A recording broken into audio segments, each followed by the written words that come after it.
Hello and welcome to today's episode of Undeniable. Today I sit with my dear friend who just happens to be an Audelco Award winner, James A. Pierce III. Come on, let's get into it. I knew that stalking you would pay off. What's going on here? You in love with me or something? What's going on? Anyway, the world is truly a better place because you are in it. Your impact is undeniable. Hi, James. Hey, Chanelle. How you feeling? I feel good. Rested. Good. No, you really don't know how excited I am to have you here. Y'all don't know. I'm so excited to have you here. Not just for who you are and our relationship, but the fact that you have so much going on and that you find the time for me. You deem this important enough to be here. So I love and appreciate you so much. You know I love you. Yeah, I be knowing. So I've known James for some time now. Yes, sometime. I'm in the sometime club. But for those of you who don't know James, let me give you just a little bit Yeah. about who this magical person is. An Audelco Award winner. Okay. Yes. I had to say that and give a little pause behind that. Broadway veteran, Jerome Robbins scholar, Ailey Fordham, BFA alum, producer, teaching artist, advocate, activist, and volunteer. James A. Pierce III has maintained a diverse career spanning almost 3 decades. That means he's a little old, but he's an oldie but goodie. You know what I mean? A classically trained singer and dancer since the age of 11, Pierce performed and toured with the Philadelphia Boys Choir and Opera North. I don't even think you told me that before, but anyway. At 12 years old, Pierce made their New York City stage debut at Carnegie Hall. Wow, at 17, modeled for Hugo Boss, Tommy Hilfiger, Armani Exchange. Excuse you. You've danced at some of the most prestigious companies, including Martha Graham Dance Company, Ailey 2, Complexions Contemporary Ballet, many more. The Kennedy Center 4 times. Mm-hmm. Yeah. Yeah. You've been in countless plays, musicals, things that I've been to, because I'd be there. Okay, I'd be right there like that. At the Boundless Theater, La Mama. Y'all been to La Mama? Anyway. Chain Theater, National Queer Theater, plenty of other places. And you can watch my Jimmy on the newly released Lifetime movie, Murder at Blackthorn Manor. I seen it. Y'all should see it too. So, hearing all of that read to you, how do you feel about it? It's interesting because, like, you know, when you go down the long list of all the things that I've done. It's a long list, longer than this. And I look back on my life and the things that I've, achieved, it still feels like I haven't done anything. Yeah.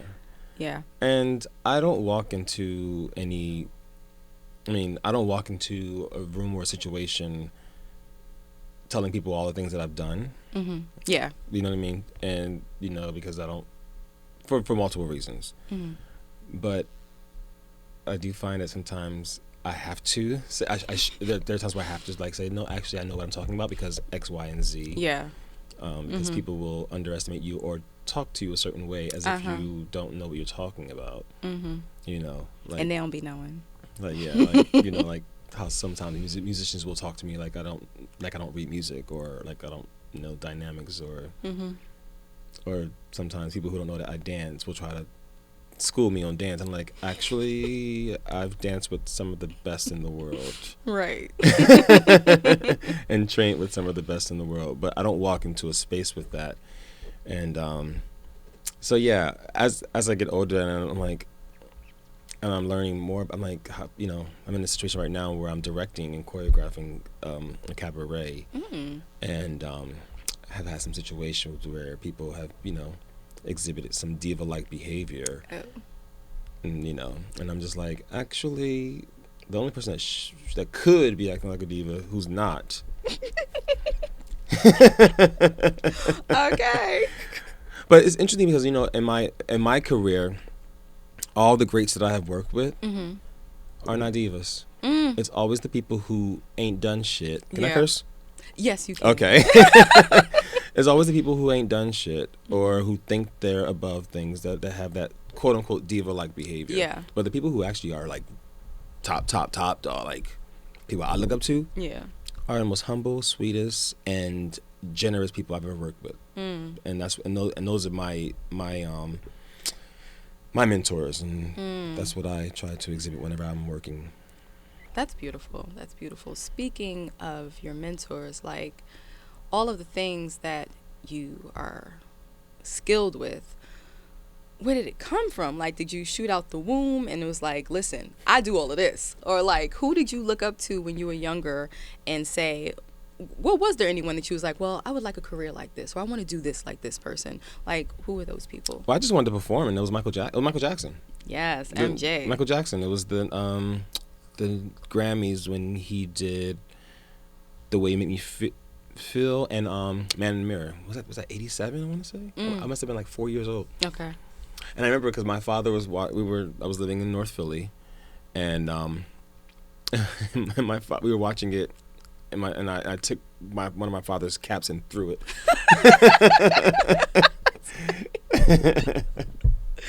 But yeah, I just wanted to be Michael Jackson. I wanted to be Michael Jackson, like and always try to emulate him. When I was a teenager, this is probably after the Jacksons, the American Dream movie came out. Okay. Me and some of my friends that I grew up on the block with, Rittenhouse Street. It was 4 of us. We would perform. We would like do the Jackson 5. Perform like I would do all like the Jacksons, and I was Michael, of course. Of course.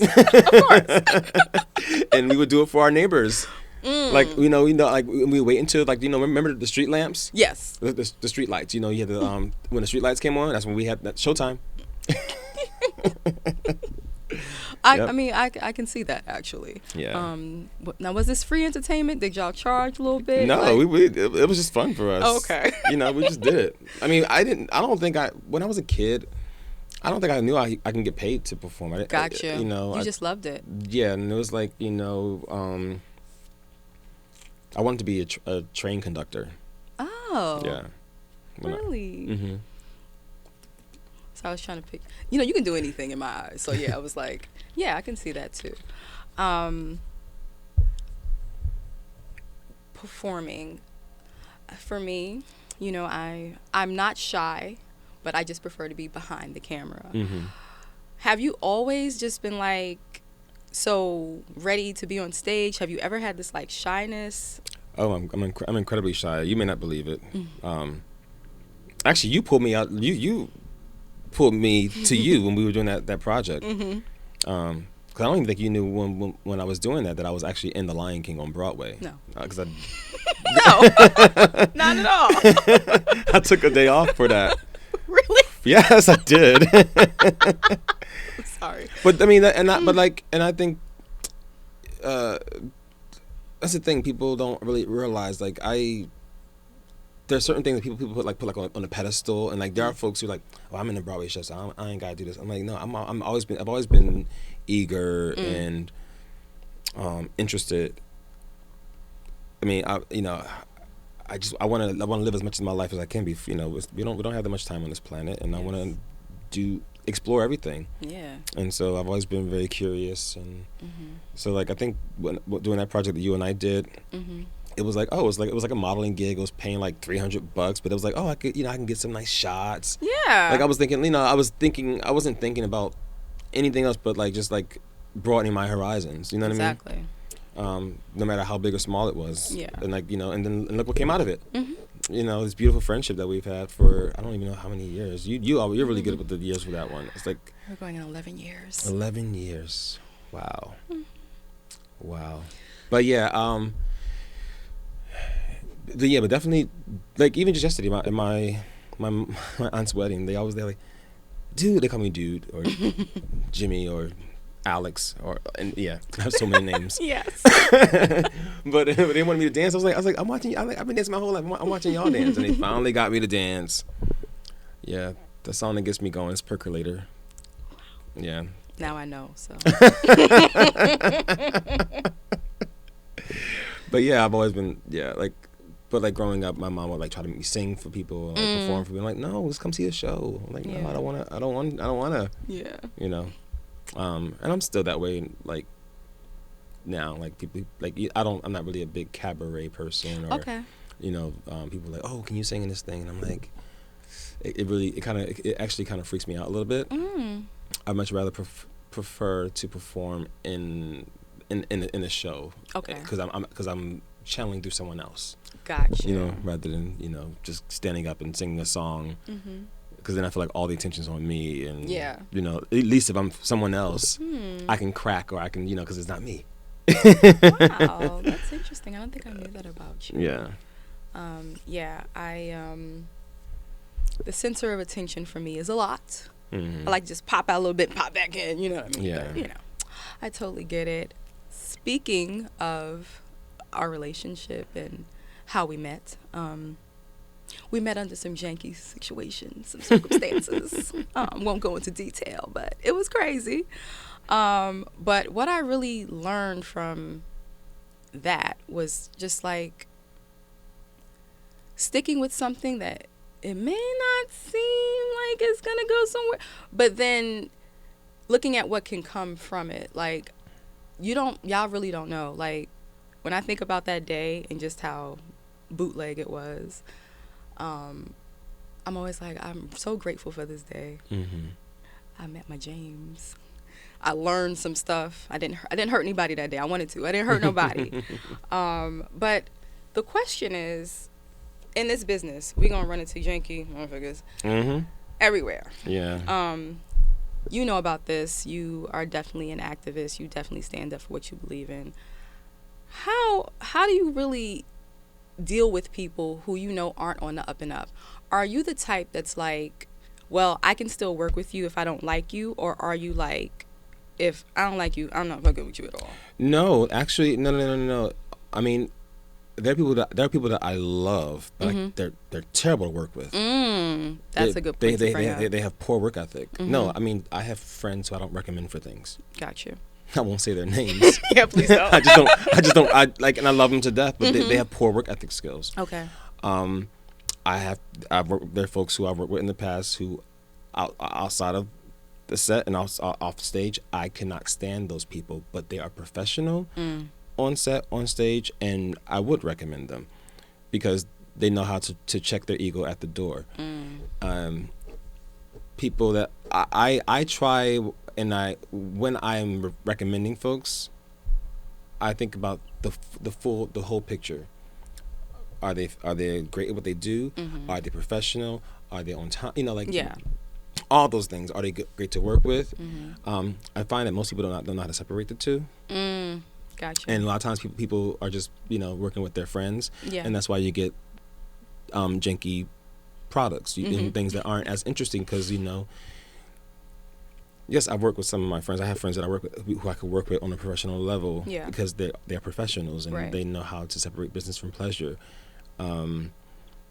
But then you see in a lot of these shows, whether they're theater or TV, you can tell like there's no real structure because they're just trying to be nice to their friend. And I'm like, no, if I'm directing you, I'm going to give you I want to get the most honest performance out of you, and it's to help you, but also to produce good work. Like we're not just doing this for you know what I mean, like I want to put your best foot forward, and that's the other thing, like with people, like I find for me, I feel like people are always, especially as a black man, people are always like second guessing even even black people. I'm like trust me, like you read that whole list of stuff that I've done. There are people who know I've done all that stuff and still want to second guess, and like I'm like I know what I'm talking about. I'm not just speaking out of the air. I'm not just pulling things. I'm speaking from experience.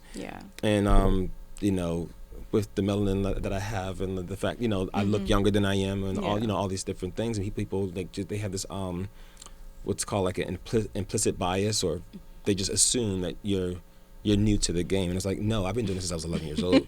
Right. Got to stun on them sometimes. You got to let them know. And also like I'm not going to say something just to say it. I'm saying it because I care and because I want you to be the best. And I want you to pass it on. Yeah. Like when Maya Angelou said, when you learn, teach. Yeah. So Soak it up like a sponge.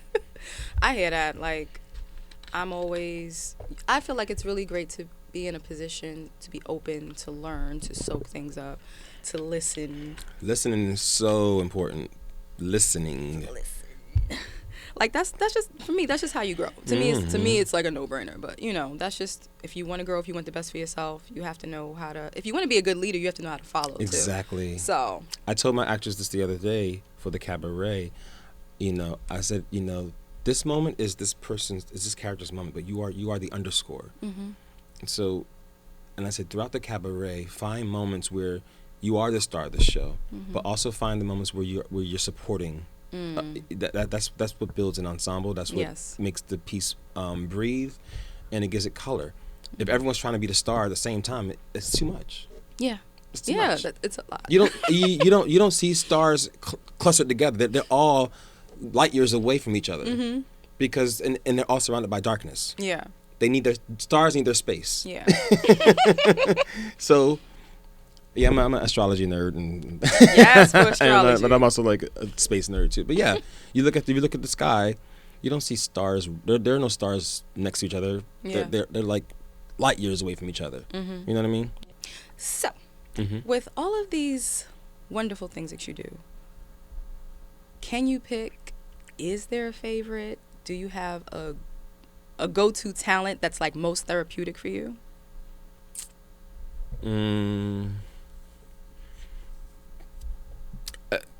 As long as I'm being creative, I'm in a healthy space. I feel it feeds me. Okay. So no matter what it is, like a few months ago, I was in Vermont teaching some high school students at the Putney School, and I also choreographed a piece on them, and that brought me joy. And then they showed me their tech that took place a few weeks ago, about a month ago actually. And I was so proud to see the growth and how they really pulled together, and it was really beautiful. So doing that, and then this play I just did at the Eagle called Slap and Tickle, and that we put together in such a short amount of time, and watching the actors have breakthroughs throughout the process and overcome obstacles.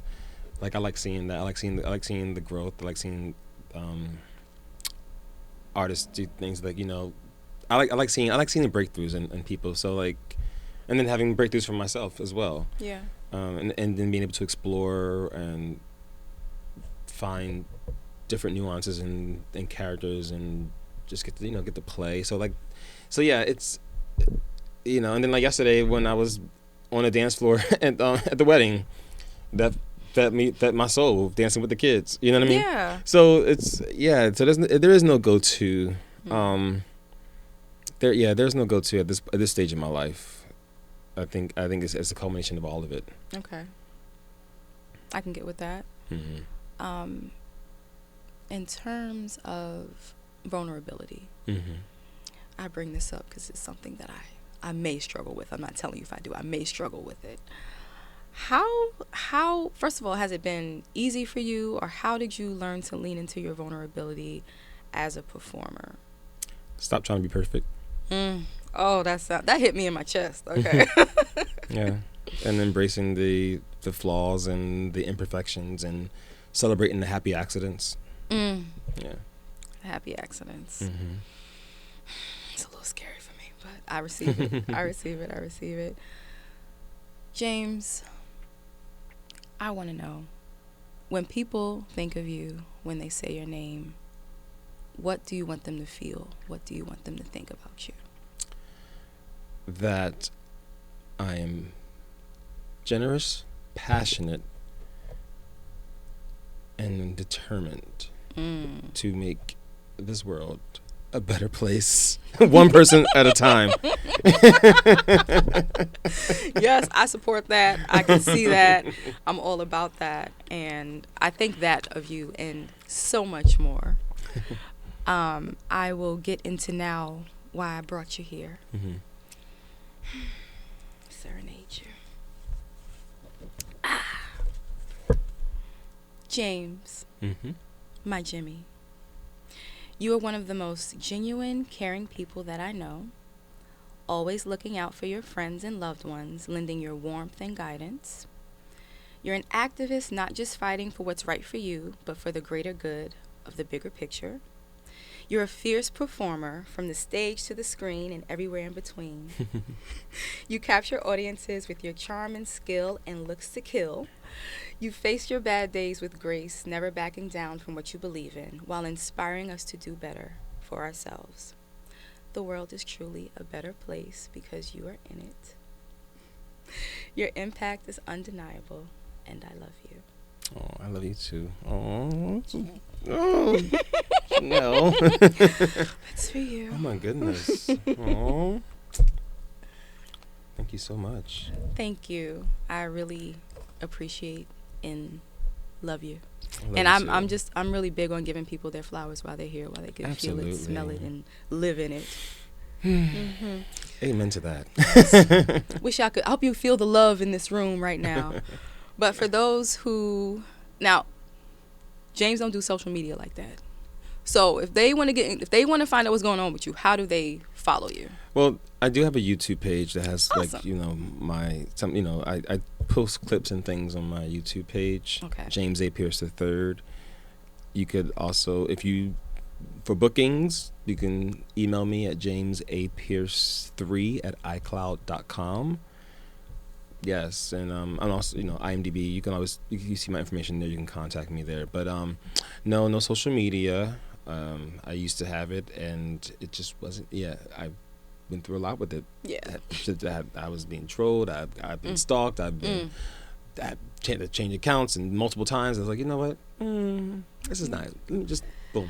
Sometimes Bye. you gotta let it go. Just it's and I've been happier without it. Yeah. You inspire me, but I'm scared to let go of social media. We'll talk about that in another episode. But it has really, really, really been my pleasure to have you here, to sit with you.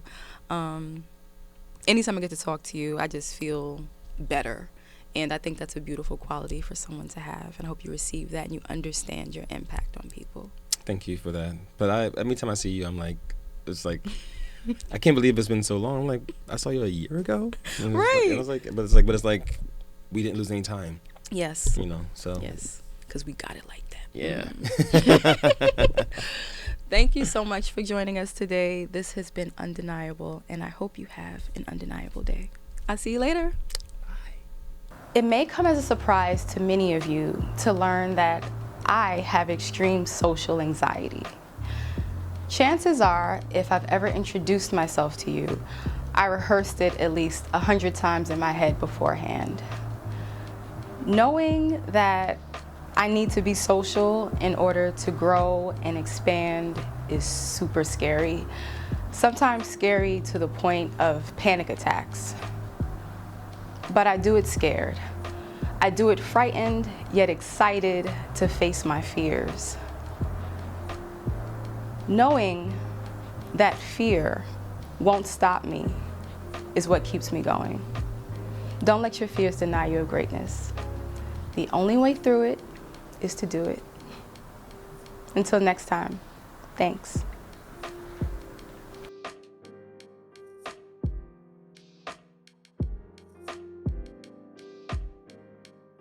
Boom, we did it. We did it. We did it. All right, let me turn this one on.